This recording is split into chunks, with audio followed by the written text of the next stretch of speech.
नमस्कार दोस्तों, मेरा नाम है अंकुर कुमार और आपका बीपीएससी प्लेटफॉर्म पर स्वागत है।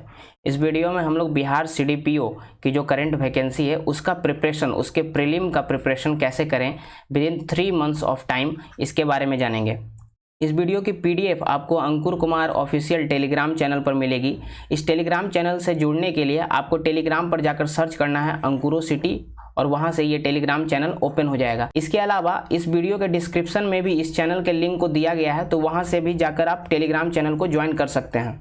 यहाँ पे आपको हर दिन बीपीएससी लेवल की 10 एमसीक्यूज मिलती हैं, तो आप वहाँ जाकर अटेम्प्ट कर सकते हैं और अपने प्रिपरेशन को मेजर कर सकते हैं। इसके अलावा मेरे सारे लेक्चर्स की पीडीएफ यहाँ अवेलेबल करा दी जाती है। एक मेंस आंसर राइटिंग के लिए एक क्वेश्चन दिया जाता है डेली। इसके अलावा आप यहाँ पे कोई भी क्वेरी मुझसे डायरेक्ट पूछ सकते हैं। Now let us back to our topic. BPSC का एग्जाम देखो दोस्तों, 2 चरण में होती है। पहला प्रीलिम होता है और दूसरा मेंस होता है। मेंस को हम लोग अपने सुविधा के लिए 2 चरण में बांट देते हैं, दैट इज रिटन, यानी कि जहां पे आपको लिखना होता है, और दूसरा इंटरव्यू, साक्षात्कार। देखो दोस्तों, अब यहाँ पे 3 चरण हो गया। अपने सुविधा के लिए हम लोगों ने 3 चरण बना लिया। पहले आप प्रीलिम पास करोगे तब अगले चरण में जाओगे, फिर मेंस लिखोगे, यहाँ पास करोगे तब अगले चरण में जाओगे, फिर इंटरव्यू लिखोगे। देखो, इस वीडियो में हम लोग प्रीलिम के स्ट्रेटजी को डिस्कस करेंगे, क्योंकि प्रीलिम एग्जाम कभी भी 3 मंथ्स के अंदर हो सकती हैं। देखो, प्रीलिम के बारे में भी थोड़ा सा बेसिक जान लो। टोटल 150 क्वेश्चंस होती हैं। सभी क्वेश्चंस 1 मार्क्स की होती है, यानी कि टोटल मार्क्स हो गए 150। अब यहाँ पर कोई नेगेटिव मार्क्स नहीं होता है, इसका मतलब आप पूरे क्वेश्चंस को अटेम्प्ट कर सकते हैं। Now let us move towards the syllabus. देखो, सामान्य विज्ञान मतलब जनरल साइंस, इसके अलावा करंट अफेयर्स, समसामयिक घटनाएं, इसके अलावा आपको इतिहास की प्रमुख घटनाएं, ज्योग्राफी, बिहार के बारे में आपसे पूछा जाएगा, इंडिया के पॉलिटी और इंडिया का इकोनॉमी, इसके अलावा मॉडर्न हिस्ट्री बिहार का भी और इंडिया का भी, ये पूछा जाएगा आपसे। दोस्तों, आपकी सुविधा के लिए मैंने इसको बाइफरकेट कर दिया है। यहाँ पे आप देख सकते हो इंडियन हिस्ट्री, यहाँ पे लिखा हुआ है give focus on modern Indian history, मतलब कि ज़्यादा जो फोकस है वो आपको देना है मॉडर्न इंडियन हिस्ट्री पे। यानी कि देखो, हिस्ट्री को 3 पार्ट्स में हम लोग बांटते हैं, एंशिएंट, मेडिएवल और मॉडर्न। तो आपको ज़्यादा फोकस यहाँ पे देना है, क्योंकि ज़्यादा क्वेश्चन यहाँ से पूछे जाते हैं। अगला है दोस्तों करंट अफेयर्स। करंट अफेयर्स पे आपको फोकस करना है स्पोर्ट्स और इंटरनेशनल करंट अफेयर्स पर, मतलब कि जो अंतर्राष्ट्रीय समसामयिक घटनाएं होती हैं उन पर ध्यान देना है, और स्पोर्ट्स की घटनाएं पर भी ध्यान देना है। इसके अलावा दोस्तों general science, Bihar, history, geography, polity, economy और बिहार का करंट अफेयर्स, ज्योग्राफी, इंडिया का ज्योग्राफी और वर्ल्ड का भी ज्योग्राफी इसमें शामिल है, इंडियन पॉलिटी और इंडियन इकोनॉमी। इससे पहले कि मैं आप लोगों को बुक्स के बारे में बताऊं, हम लोग कुछ इंपॉर्टेंट पॉइंट्स को नोट डाउन कर लेते हैं। मतलब कि अगर आप इन पॉइंट्स को फॉलो नहीं करोगे तो it will become very tough to crack this examination. देखो, सबसे पहला, आप लोगों ने पहले भी कई एग्जाम्स दिए होंगे, तो आप लोगों को ये करना है कि आप लोग जो भी मिस्टेक्स पिछले एग्जाम में आप लोगों ने किया था उसको नोट डाउन करना है। It is a very important task जो कि हम लोग इग्नोर करके चलते हैं। तो अगर आप लोगों ने बीपीएससी 66 दिया है जिसका प्रीलिम आपका नहीं हो रहा है, तो प्लीज नोट डाउन कि क्या गलतियां आपने पिछले बार की थी जो आपको इस बार नहीं करनी है। अगला है दोस्तों, read a standard newspaper daily. देखो, कई लोग आपको कहेंगे कि न्यूज़पेपर पढ़ने की जरूरत ही क्या है, आप तो प्रीलिम दे रहे हो। लेकिन आप ये सोच कर देखो, अगर आपके पास रीडिंग हैबिट नहीं होगी, आप सिर्फ रट कर प्रीलिम पास कर जाओगे, फिर आपको मेंस भी देना है, वहां पे आपको डिफिकल्टी होगी दोस्तों, क्योंकि रीडिंग हैबिट आपकी नहीं होगी। तो please try to read 1 standard newspaper daily, हर दिन पढ़ने की कोशिश करें। अगला है दोस्तों, set your daily targets and try to follow them. देखो, हर दिन टारगेट्स अपने सेट करो, हर दिन कोशिश करो कि उसको फॉलो करें। कई बार ऐसा होगा दोस्तों कि आपसे 40% ही कंप्लीट होगा, 20% ही कंप्लीट होगा, बट अगर आप टारगेट नहीं सेट करोगे तो ये 20% भी आप नहीं कर पाओगे। तो इससे अच्छा है कि आप टारगेट सेट करो डेली और उसको ट्राई टू फॉलो दैट। अगला है दोस्तों कि कई लोग मुझसे पूछते हैं कितने घंटे पढ़ना जरूरी है, या आप देखते होंगे टॉपर से भी ये क्वेश्चन बार बार पूछा जाता है, आपने कितने घंटे पढ़ाई करी थी। देखो दोस्तों, ये मैटर नहीं करता कि आप 2 घंटे पढ़ रहे हो, 4 घंटे पढ़ रहे हो, 10 घंटे पढ़ रहे हो। मैटर क्या करता है? मैटर करता है कंसिस्टेंसी, यानी कि अगर आप 2 घंटे पढ़ रहे हो तो आप लगातार 6 महीने तक पढ़ रहे हो कि नहीं पढ़ रहे हो, ये इंपॉर्टेंट है। अगला है दोस्तों डिसिप्लिन। देखो, 2 घंटे पढ़ रहे हो लेकिन उसमें आपने 200 मैसेज के रिप्लाई भी आप लोगों ने दे दिए। इसके अलावा दोस्तों इसी 2 घंटे में आपने इंस्टाग्राम खोले और अपने दोस्तों के पोस्ट्स को भी लाइक कर दिए। तो अगर आप इस तरह से पढ़ाई कर रहे हैं तो आप इस 2 घंटे में मुश्किल से 20 मिनट पढ़ रहे हैं। तो इससे अच्छा है दोस्तों कि आप टाइम को मेजर ना करें, आप कंसिस्टेंसी और डिसिप्लिन पर ध्यान दें। अगला है दोस्तों कि आपकी जो भी डिस्ट्रैक्शंस है, जो भी आपकी बुरी आदतें हैं, उसको फेज बेसिस में कंट्रोल करने की कोशिश करें।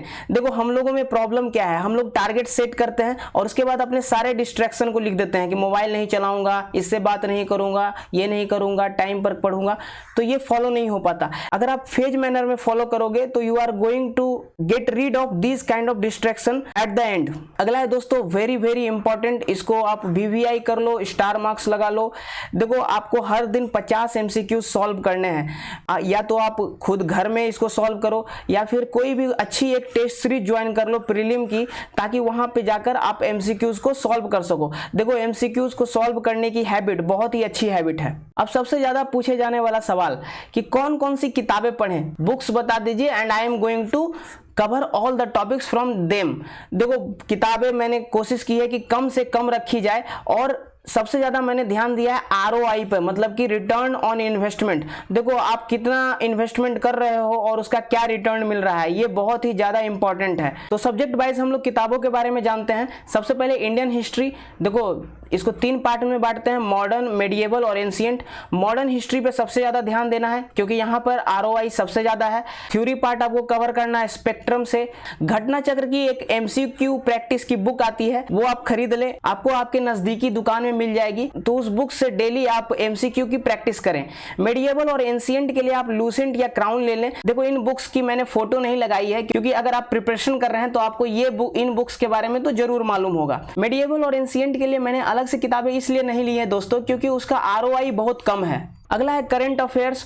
देखो हर दिन न्यूज़पेपर पढ़ना जरूरी है। कई बार आपको लगता होगा कि न्यूज़पेपर से मैं तो करंट अफेयर्स निकाल ही नहीं पाता, लेकिन अगर आप हेडलाइन भी पढ़ोगे दोस्तों तो कई बार आपके सबकॉन्शियस माइंड में वो चीजें फिट हो जाती है और एग्जाम के समय वो आपको हेल्प करती है। तो आपको हर दिन न्यूज़पेपर पढ़ना है और कोई भी एक स्टैंडर्ड यूट्यूब चैनल आप फॉलो करो जहां पर डेली करंट अफेयर्स की वीडियोस आती हैं।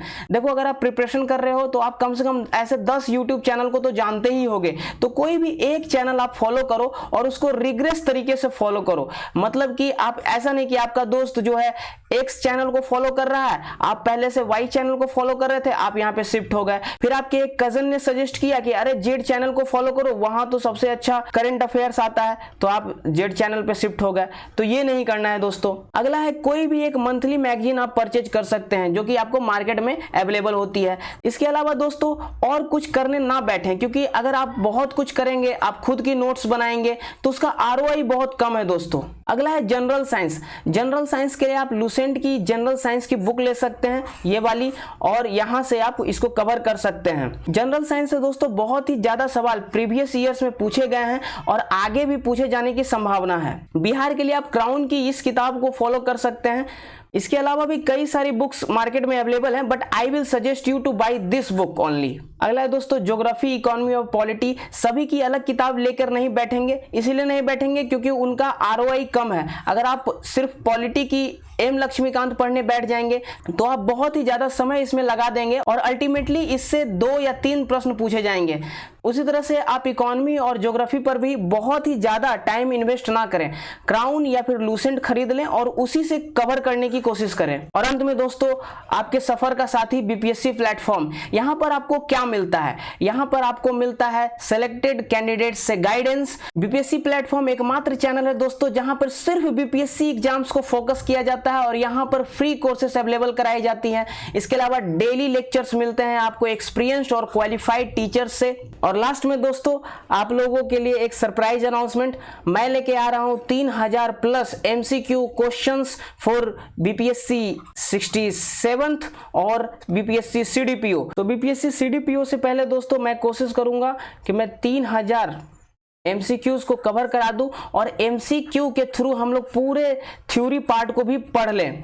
तो ये लेक्चर सीरीज बहुत ही जल्दी BPSC प्लेटफॉर्म पर आने वाला है दोस्तों, so stay tuned with us. और अंत में दोस्तों इस वीडियो की PDF आपको अंकुरो सिटी टेलीग्राम चैनल पर मिलेगा। अंकुर कुमार ऑफिशियल नाम से ये टेलीग्राम चैनल है, डिस्क्रिप्शन में इसका लिंक है। आप मुझे कमेंट सेक्शन में बताइए आपको ये वीडियो कैसा लगा। लाइक आप करते नहीं हो दोस्तों, लाइक करना चाहिए, इससे मिलता है मुझे motivation. Thank you for watching.